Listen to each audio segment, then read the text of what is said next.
माजी पंतप्रधान डॉक्टर मनमोहन सिंग यांचं दिल्लीमध्ये उपचारादरम्यान निधन झालेलं आहे। एम्समध्ये त्यांच्यावर उपचार सुरू होते। 92व्या वर्षी त्यांनी अखेरचा श्वास घेतलेला आहे।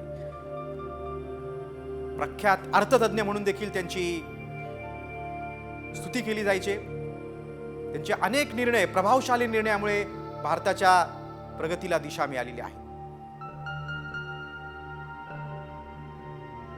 वयाच्या 92व्या वर्षी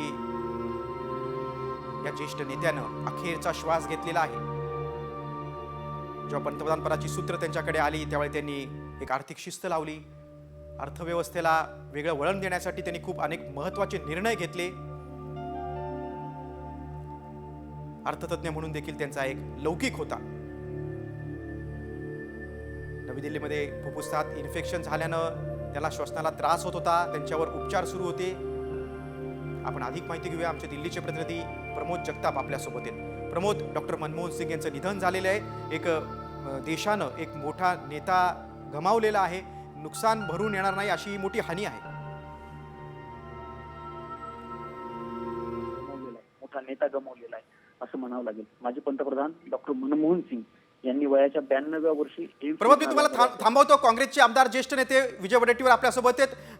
वडेट्टीवार सर, देशानं एक महान नेता गमावलेला आहे, ही हानी कधीच भरून निघणार नाही। खरं तर मनमोहन सिंग साहेबांचं निधन झाल्याची आत्ताच वार्ता कळाली आणि देशातील एका अशा उंचीच्या नेत्याला आम्ही गमावलं केलं। या देशातील म्हणजे जगात रिसेशन असताना, अमेरिकेसारख्या देशाला झळ पोचत असताना ज्यांनी हा संपूर्ण देश या आर्थिक परिस्थितीतून बाहेर काढण्याचं काम केलं, त्याची झळ पोचू दिली नाही।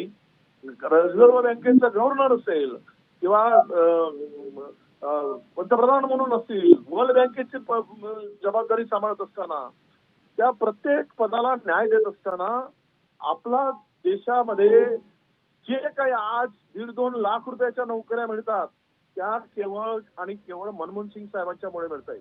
या देशामधील आयटी सेक्टरमध्ये जे उभं केलं गेलं, जे काही या देशात आज उभं झालेलं इन्फ्रास्ट्रक्चर आहे, ते मनमोहन सिंग साहेबांच्यामुळे झालं। मी जगाला रिसेशनचं जर अमेरिकेसारख्याला पोचत असताना भारताला त्या संकटाचा अजिबात सामना करावा लागला नाही, हे मनमोहन सिंग साहेबांची पुण्याई होती। त्यांनी त्या पदाला न्याय देण्याचं काम करत असताना नजरेपुढे देश ठेवला।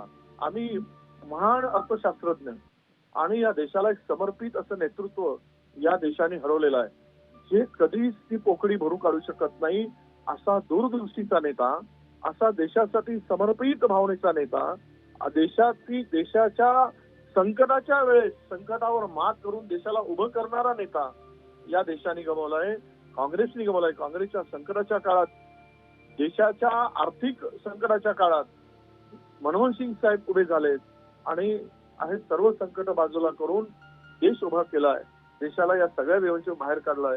असा दूरदर्शी नेता आम्ही हरवलाय, आम्ही या देशाने हरवलाय। त्याचं तीव्र दुःख आम्हाला आहे।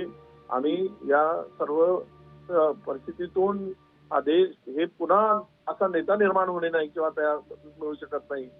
आणि मी आमच्या सगळ्या काँग्रेसचा, महाराष्ट्र काँग्रेसकडून आम्ही या नेत्याला श्रद्धांजली अर्पण करतो। धन्यवाद।